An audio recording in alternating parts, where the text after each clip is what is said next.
Hi there, we're looking at factorising simple expressions into a single bracket. Make sure you're happy with expanding brackets before we kick off with this one. There is an expanding brackets video you can look at. Okay, so 3x minus 12, what we're hoping to do is factorise that. Quite a useful skill when you get further along the line in the algebra. Helps you to simplify algebraic fractions and also work with quadratics. So we're looking for a common factor, hence factorising. And I'm going to do this a longhand way. You only have to get to a point where you can go from the starting point to the finishing point, but I want to show you how you can make sure that you don't miss anything out. So you should spot that both these terms have a factor of 3. So you've got 3 times x, and then I'm going to change 12 into 3 because we've got a factor of 3, and that would be times 4. And if you look at that, it means we've got a 3 in both. So that's going to end up outside of a bracket, and we're going to be left with x and 4 inside, or x and minus 4 I should say. And if you're familiar with expanding brackets, you can always check by expanding this one. 3 times x is 3x, 3 times negative 4 is negative 12. Let's try it with the next one. So what will go into both of these? On this occasion it's 4. So we've got 4 times x times y, and then if I want a factor of 4, it would be 4 times 8 to get 32. So that means there's a 4 in both, that can go outside, and we're left with x, y, minus 8. And we can check again, 4 times xy is 4xy, 4 times negative 8 is negative 32. In this next one we've got both letters and numbers that are common to both. So there's a factor of 2 in both the numbers, so 2, and there's also an x in both. So I'm going to do times x because that is how I can split up my x squared.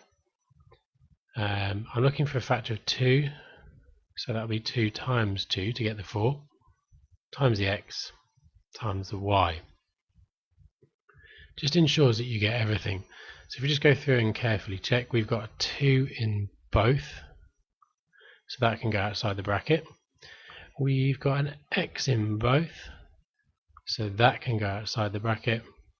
And then we've got nothing else that's in common, so we've got x plus 2y. We've got the x, the 2, and the y. So in this last one, we're looking for common factors. The highest number that will go into both 12 and 28 is 4. So we've got 4 times 3 times a times b. So if we're going to find that factor of 4, 4 times 7 will give us 28. We're going to split the a squared up into a times a, and then times the b times the c. So let's have a look at what's in both. We've got a 4 in both.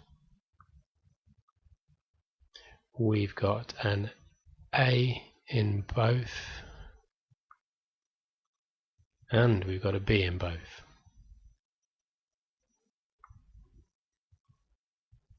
Nothing else appears in both. So we can now open up our brackets, and we've got 3 plus 7ac. And that is factorising. I suggest you pause the video now, have a go at these ones here, and if you start the video again, I can tell you what the answers are. Okay, so you should have had a go at these and found that you get with 6, and we get x plus 4 in the brackets, 4x outside the brackets, and then 2x minus 1.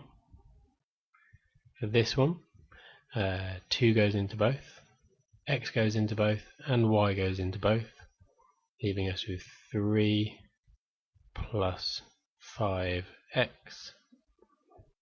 The next one, we've got m, and actually m squared will go into both, leaving us with m squared minus 3. And then finally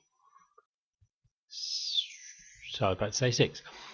2 goes into both, and x goes into, when I say both, all of them. So we've got 3x plus 4 plus 6y, and that's those factorised. I hope that was useful.